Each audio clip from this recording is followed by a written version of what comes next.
This is Neil Osterweil. More than three-fourths of infectious disease specialists surveyed said that in the past 2 years they had to change their antimicrobial drug choice because the preferred drug was either in short supply or not available. Half of the respondents said that the drug shortages adversely affected patient care, and 70% said they weren't aware of the shortage when they prescribed the drugs and only learned of it when they received a call from the pharmacist.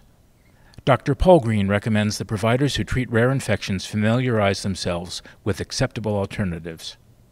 In the last 2 years, over 70% of our respondents recorded that they had experienced a drug shortage. About half of those thought that it had resulted in some sort of adverse outcome, either exposing patients to a more toxic drug, exposing them to a much more expensive drug, exposing them to a drug that has a much broader spectrum, in other words, a drug that they really don't need.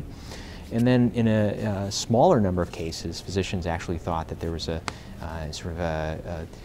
worse outcome associated with the shortage, either a longer hospital stay or actually a worse outcome when trying to treat the infection. I think most surprisingly and alarmingly is that we knew these shortages were existing, but we learned about, from other sources, but we learned that most physicians learned about the shortage when they were trying to prescribe it, after they'd prescribed the drug. So in other words, they learned from the pharmacist. They didn't know about it before, and they were alerted as they were prescribing the drug. And that's often because these drugs tend to be drugs that aren't used every day in the practice of infectious diseases, but are used to treat more unusual infections. And because of that, the supplies sort of chains aren't probably as robust. But and sometimes the shortages are more localized. But that's probably the most surprising event, that people just didn't know. Somebody might have known, but the physicians didn't know. Well, I think we can try to figure out how to get information to physicians faster about shortages that would affect their practice. I think we need to learn more about why these shortages are occurring.